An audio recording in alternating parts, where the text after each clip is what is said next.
Est-ce que ça vous est déjà arrivé de prendre une très mauvaise décision basée uniquement sur des préjugés que vous aviez?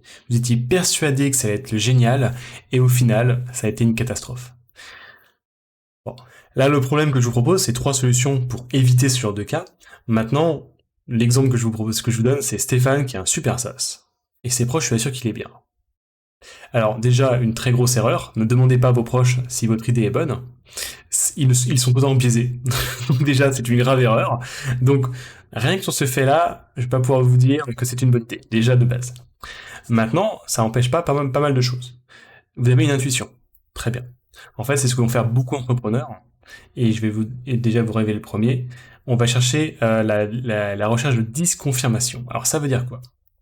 En fait, c'est une recherche un peu scientifique. Enfin, c'est la méthode scientifique pour être exact. En science, on ne prouve rien. Beaucoup ont du mal à l'accepter, mais en science, on ne le prouve pas. Ce qu'on fait, c'est qu'on essaye de montrer, de prouver le contraire. En prouvant le contraire, si on y arrive, on prouve donc que l'hypothèse de départ était fausse. Si on n'arrive pas à prouver que le contraire fonctionne, donc on a suffisamment d'éléments pour dire c'est pas totalement déconnant, c'est pas vrai, mais ça marche dans une bonne majorité du temps. Et c'est pour ça que les modèles scientifiques que l'on crée sont tout le temps revus à la hausse, tout le temps modifiés, tout le temps améliorés, parce qu'on trouve toujours des petits détails qu'on arrive à pour prouver que le modèle ne fonctionne pas. Et donc, on va construire un modèle plus gros, plus large, mais on continue d'utiliser, par exemple, le principe de la gravité simple, donc P égale mg, on l'utilise toujours pour des corps, enfin pour tout l'espace, parce que les calculs sont beaucoup plus simples et que la différence, enfin l'erreur si on utilisait des modèles plus compliqués serait minime. Et pour le coup, comme c'est négligeable, surtout par rapport au calcul qu'on fait, enfin aux mesures qu'on fait, bon, on va s'en suffire. Donc ça ne remet pas en question tous les modèles, ça met juste en avant que tester. Typiquement, est-ce que si j'ai mon hypothèse là, typiquement je veux faire mon SaaS, est-ce que les gens en ont vraiment besoin?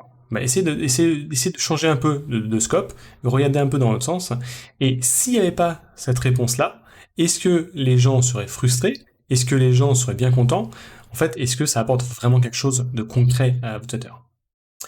La deuxième possibilité, c'est de faire des tests simples. Alors, tests simples, en informatique, on utilise beaucoup ce qu'on appelle des POC, des Proof of Concept, mais ça marche aussi en marketing. On peut faire des tests très simples. Alors, le test le plus simple, c'est le sondage. Sondage qui apporte beaucoup de la théorie, très peu de la pratique. En UX, donc en User Experience, ce qu'on va faire souvent des tests, on va prendre pour le coup ça marche bien.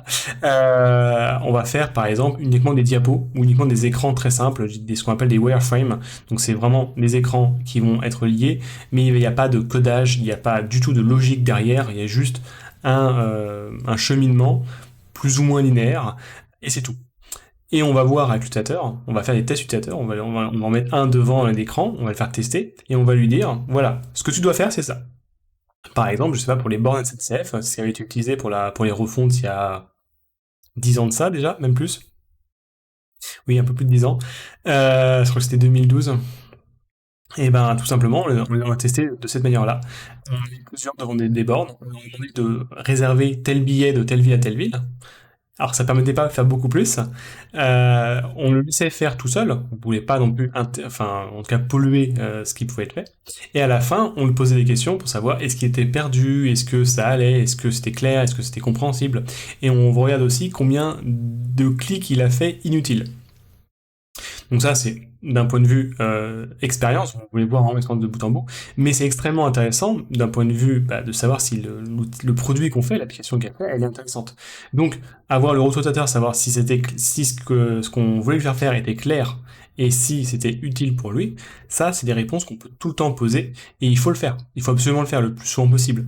Donc, pour le coup, c'est aussi le troisième point. Hop, solliciter des retours externes.